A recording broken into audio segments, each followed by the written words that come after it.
Alright, so in this tutorial we're going to do is I'm take this O and then make a squash and stretch um, rig. It's basically going to be something like almost like a ball bounce rig. Okay. It's actually going to be really simple. It's one of the more simple ones. So what we're going to do right off the bat is I need to add the deformer. So I make sure I'm on the rigging. And I'm going to go to deform. And we're going to go to the nonlinears. And I want to do squash. I got to make sure I have it selected. So I just hit G because it was the last thing I did. But just have it selected. Go to nonlinear and then squash. Okay. So there it is. Now, right off the bat, if you look down here, you can see I have factor. Now, if I click on the word, middle mouse button, click and drag, you can see I see squash and stretch. Now, what I don't want is this. I don't want, right now it's stretching and squashing from the top, from the middle.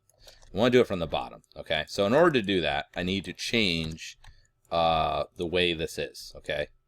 So with the squash handle, I'm going to change my low bound to 0, okay? And now what you're going to see when I do the expand, it's going to do it.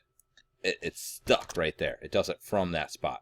But the problem is that the low bound is in the middle because I just shifted it up. So now I got to take this handle. So I just, while I have the squash handle selected, which is weird because, yeah, okay. So if you have a hard time clicking on it, and I've been having a hard time clicking on it, click over the whole thing, hold control, click and drag, and over the geometry, and now you have that. I'm going to take it, I'm going to move it down to the base, right? Like that. Now, again, if I do this, it's going to just do that little bottom part, which is fine, but that's not really what I need. I want to do the whole thing. So I'm going to take my high bound, and I'm going to shift that up. So I click on high bound, I middle mouse button, click and drag until I get to what I want. Yeah. So let's try 2.1. Okay, so let's try 2.05. There we go. All right. Now I want to do it. You can see it's doing it nicely from that spot. Beauteous. So we are good. Now, all we got to do is add the controls to control everything to the best that we can. So I'm going to go to create. We're going to go NURBS primitives circle. All right. There's the NURBS primitive circle. I'm going to scale this down a little bit. Great. And I'm going to control D, W, or sorry, R, control D to duplicate, then R to scale it down. Okay, so I'm only going to need 2 controllers here. All right, so I'm going to take the outside one, and we're going to call this one the O underscore controller master. It's going to be my main controller, CRV. Beauteous. I'm going to take this one, and I'm going to call this one O underscore O underscore controller. We'll call this one squash underscore CRV. Great. Now what I'm going to do is I'm going to select the outside one again. Hit Control A for the attribute editor or Command A. And I'm going to go again to Objects Display, underneath the shape node, Object Display, Drawing Overrides, Enable Overrides. And I'm just going to make this inside one, we're going to make it yellow. Or outside one, sorry. I'm going to make this one red. I'm going to take the inside one, Enable Overrides, and I'm going to make it yellow. Okay, so I got a yellow and red one.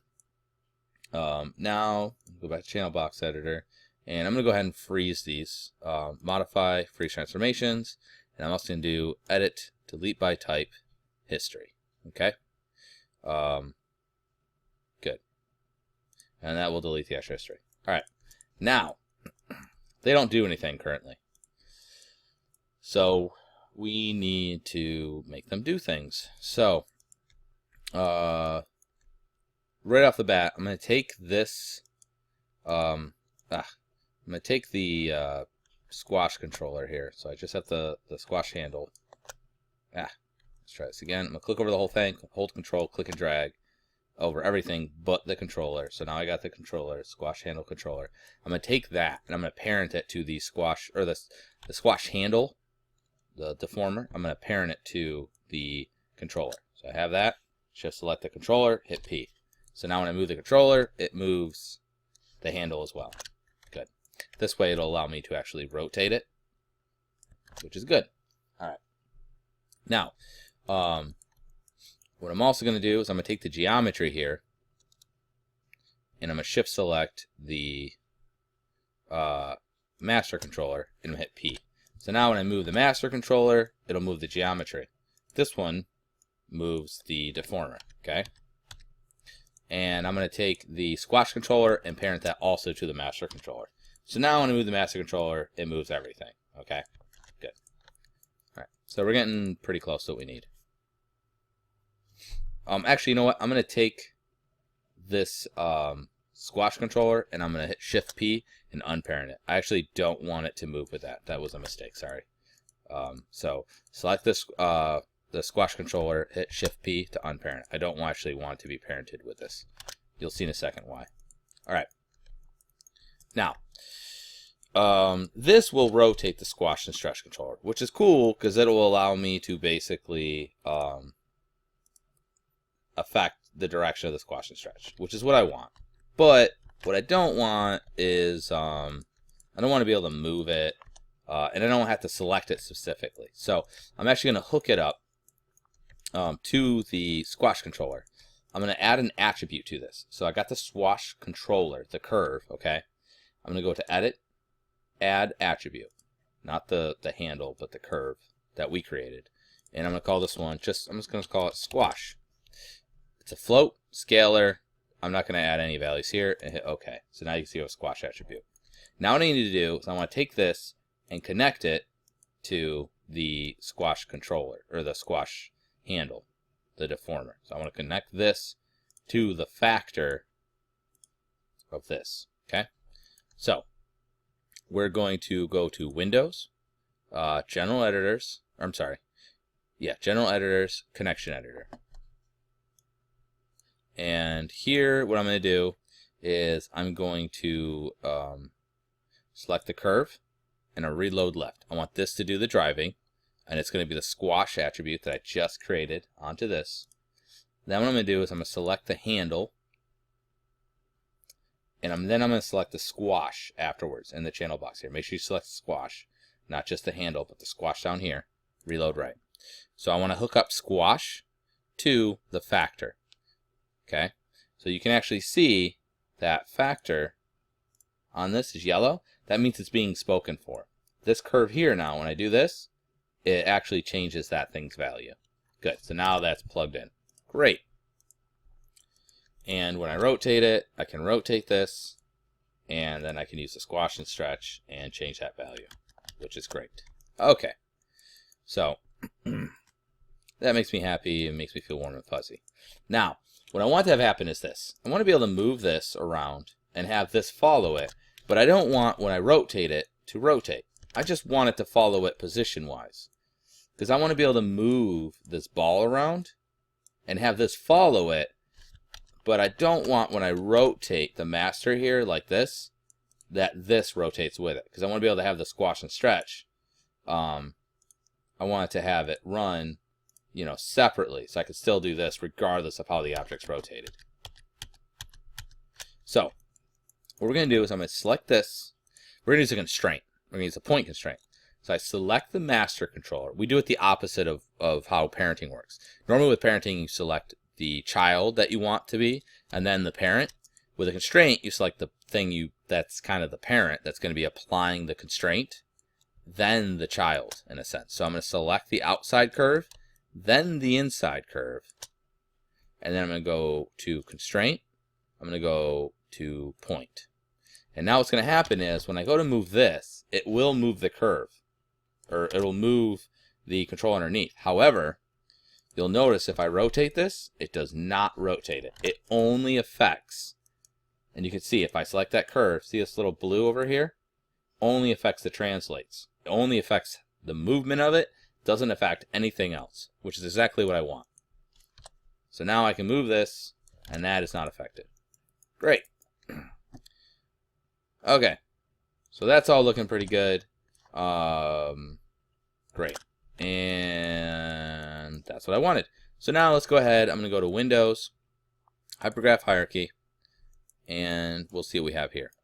So again, I need to break this down into transform and non-transform groups. So I'm going to right-click. Actually, you know what? I'm not even going to worry about that. We're going to do this a little bit different. So what I got? O controller master, O controller. Okay, we're gonna select both of these, and I'm gonna the O controller master and the O controller squash, and we're gonna do Control G or Command G if you're on a Mac, and we're just gonna call this O_GRP. Okay, great. So now they exist underneath one node, which is exactly what we want. Now, the other thing I want that I don't want to be a problem is this. So the squash handle and this thing, I'm going to select both of these, and I'm just going to hit Control H to hide them. I don't want them accidentally selecting that. Okay? I'm going to select the geometry. I'm going to go to the attribute editor. I'm going to select make sure I'm in the shape node of it, enable the overrides, and I'm going to, so it's under Object Display, Drawing Overrides, enable overrides, and I'm going to switch this to reference. It makes it so I can't select the geometry, just to make sure I don't mess it up. Good. So that's all looking pretty good. We're pretty solid. Now the last thing I need to do is this. I can now still animate and move this translate X, Y, and Z, but honestly, I need to not do it, because watch what happens. It'll snap right back down. But if I make a key on it, it will actually keep it there, and that's not what I want. So what I'm going to do is I'm actually going to lock and hide certain attributes. This thing I never want to be able to move. I just want to be able to rotate it and nothing else. So I'm going to click and drag. So I'm clicking and holding and dragging over the translates here. I'm going to right click and go down to where it says lock and hide selected. What that's going to do is it's going to lock them. So now watch. If I have E, you can see I can rotate it. If I have R, I can scale it. But if I hit W, I don't know if you can see it, but it's grayed out. It also doesn't show up over here, so I'm not allowed to do that, and I'm also not allowed, so I can click on this, does nothing. I'm not allowed to move it, and I'm not allowed to do anything else with it. I also don't want to be able to scale or visibility it. So I'm going to click and drag over those, right click, and go lock and hide selected. So the only thing I'm allowed to do is rotate and to use that squash attribute. Okay? Which is awesome. So now, less chance of that getting screwed up. With this, I'm going to go ahead and we will lock the scale and visibility. So right click, lock and hide selected. So now I can move it around. I can select this and we can rotate it, and I can use the squash to stretch, right? And you can see with this, I can rotate, right? Let's hit 5 so you can kind of see. I can rotate it, but it runs independently of the other. Okay.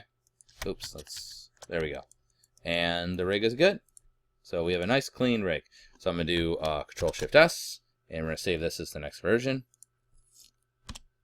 4, and we are good. Okay. So that's a basic kind of ball bounce rig, if you will, and I just applied it to this here. All right. Really basic and simple.